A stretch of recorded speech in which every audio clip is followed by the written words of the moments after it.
Hi everyone, Shin here. Welcome back to Better Reason, the channel where we share knowledge for holistic self-development through great books.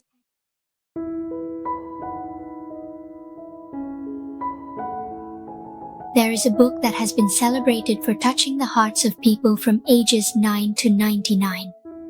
This book has been translated into more than 260 languages, published worldwide, and has become the second best-selling work in human history.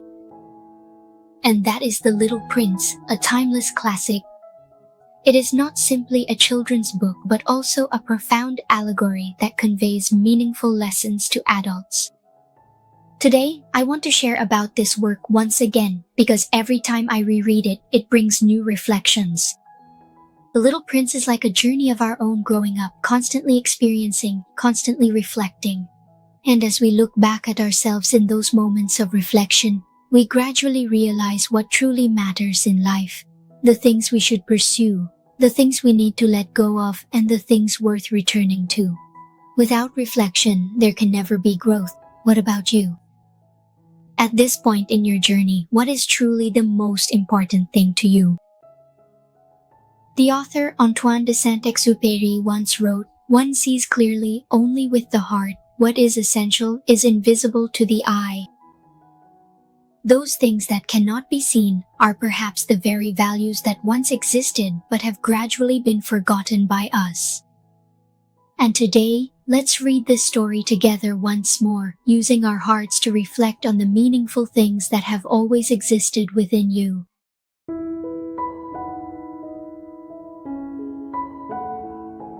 The naked eye only sees what is beneficial, what we need to strive to achieve.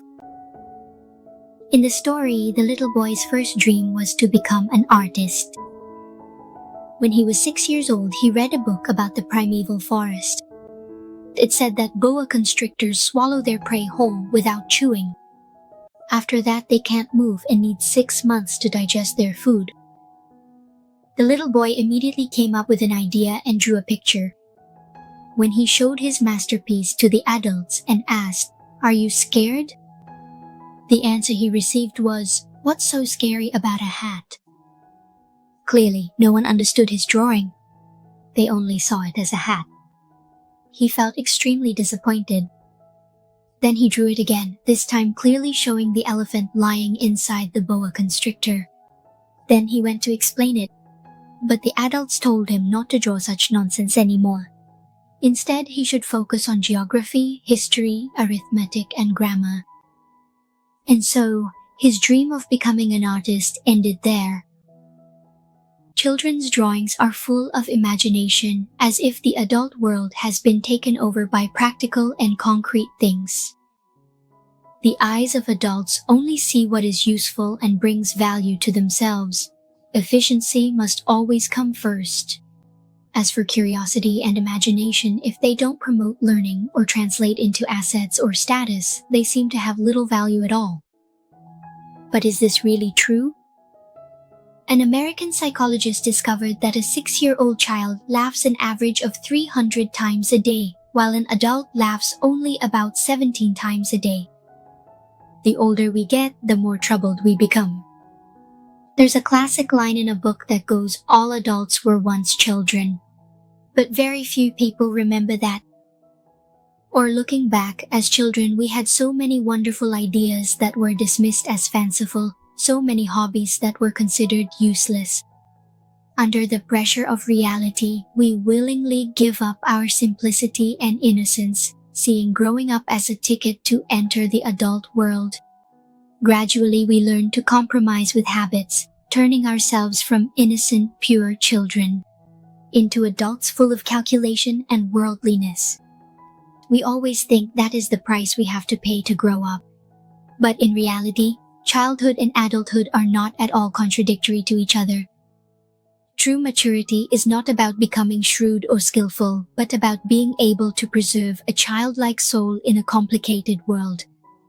In the book tentatively titled Breaking Negative Thought Patterns, Dr. Trey Kopp says that maintaining a childlike heart as an adult is called the happy child mode. People who live in the happy child mode can easily feel love. and acceptance have richer imaginations, are more easily satisfied, relaxed, and also more willing to trust. You will notice those who use their hearts to return to the pure, childlike nature within themselves.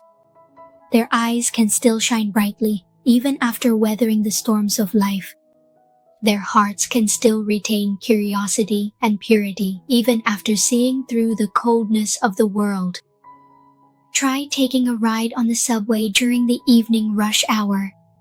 You will see that the eyes of so many adults are tired and empty, as if covered by a dull, misty veil. Nowadays, even children's eyes are gradually losing their natural sparkle, thick glasses pressed close to screens, and heavy backpacks weighed down by school assignments. If you once believed that achievements, reputation, or striving for improvement were the goals that guaranteed a good life, if you once thought that being good at school, making a lot of money, and becoming successful were the only tickets to happiness, then now, amidst the dark clouds of pressure and boundless ambition, allow yourself, if you choose to step off that train, to give yourself another ticket, one that brings you back to the purest and most innocent part of yourself. There, you will find true joy and perhaps even open the door to experience a different life.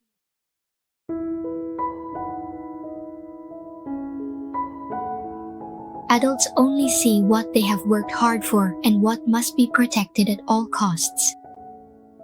In The Little Prince, perhaps the most touching character for readers is the wise and insightful fox. Before meeting the little prince, the fox was carefree, never thinking about loving anyone, nor about being moved by anyone. But when love arrived, the fox said, "To me right now, you are just a boy like 100,000 other boys. I don't need anything from you, and you don't need anything from me. To you, I'm just a fox like 100,000 other foxes. But if you tame me, we will need each other. To me, you will be unique in the world. To you, I will be unique in your world." The fox longed to love and to be loved. At first, the little prince gave the fox this love, and the two were happy together. But when he discovered a rose garden and realized he could not let go of the one unique rose on his own planet, he said goodbye to the fox. Even though the fox had given so much with all his heart, when the little prince decided to leave, the fox was still able to gently smile and let go, keeping only the memory of the golden wheat fields in his life. How many people can truly let go and stop at the right moment, when our eyes usually only see what we've given, the efforts we've made, and the things we've lost that can never be regained? That's when we fall into the sunk cost trap, an economic concept referring to resources like time, money, effort, and emotions that we've already invested but cannot recover. You'll notice that we often make this mistake when we keep forcing things. We feel compelled to finish what we've started, to keep going even when we know there's nothing to gain except exhaustion, because we're afraid of losing what we've already invested. We don't dare to stop, we don't dare to realize that sometimes letting go is the only way to free ourselves and move further ahead. We also fail to understand that true love is not about possession or control.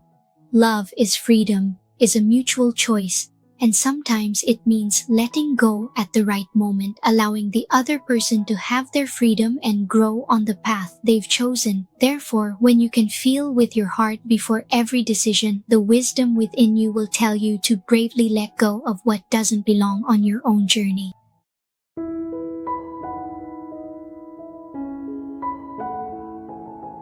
Our naked eyes only see the joy of belonging, but it is the soul that truly feels the deep, silent moments alone within. Solitude by nature is a return. Loneliness is the essence of our lives. On planet B62, the little prince is the only king here. He owns an entire planet, but he is all alone. His daily routine is to watch the sun rise and sweep away the baobab trees. He has a small garden of his own, leisurely watching the sun rise and set. He said, "There were days when I watched the sunset 44 times. Hearing that number, many people feel a pang of sadness. Why are there people who can be that lonely? Nowadays, if you type the word loneliness into search engines, countless images of loneliness will appear.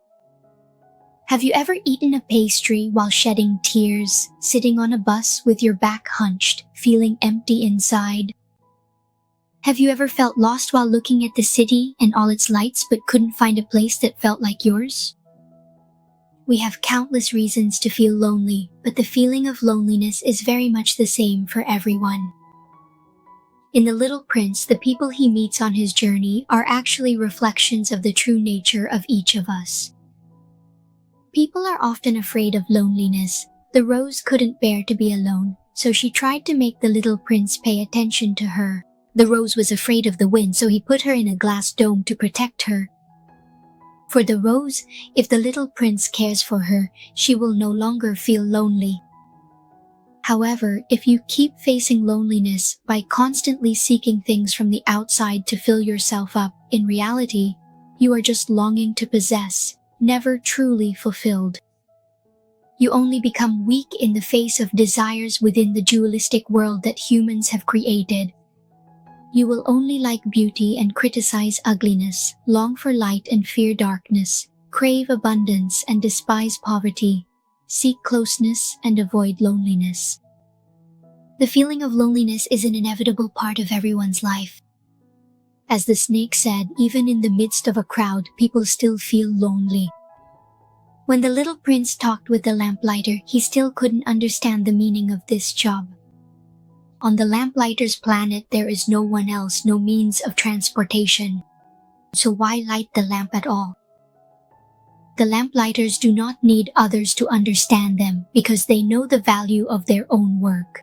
It's not for others but for principle that he persists. This is a wonderful explanation of loneliness.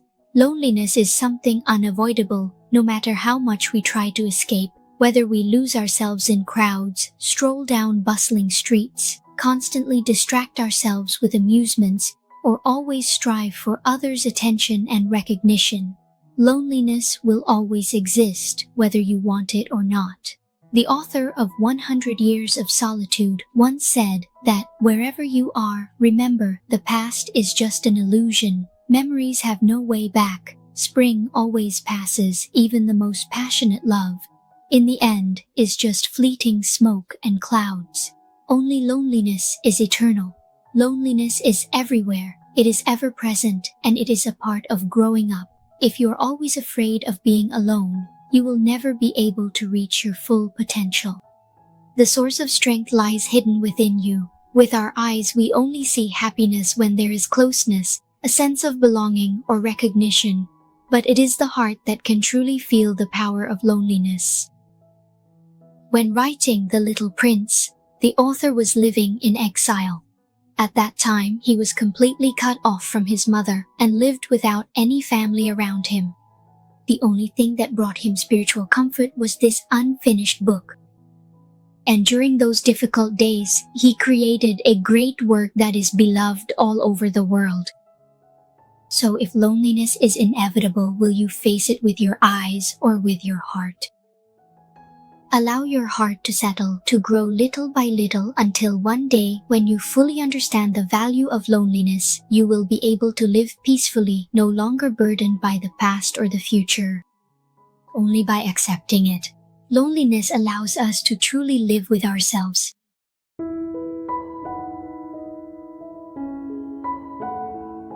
Everyone has their own star, but stars are inherently silent. It is only different people who assign them different meanings. Hopefully, when we lose our way, we won't rush to conclusions or make decisions based solely on what we see and hear in a world full of limited judgments. The philosopher Schopenhauer once said, "The greatest prison in the world is the human mind." Each of us is imprisoned by our own perceptions. Therefore, in this dense and narrow cage of the world, believe that returning to your heart is the only way to light up your own star. Close your eyes and let your soul return to the purity of the child within you. And when facing crossroads in life, let wisdom guide you to pause at the right moment as you move forward. Sometimes all you need is to be still and return to yourself, to enjoy solitude and the unique light of the star within your heart. Let us always remind ourselves at every step that the most important things cannot be seen with the eyes. Only the heart can truly perceive them clearly. Thank you for listening. If you found this video helpful, please share it with those who need it. Don't forget to give me a like. Hit the subscribe button and turn on the notification bell to catch the latest videos every week. Thank you and see you in the next videos.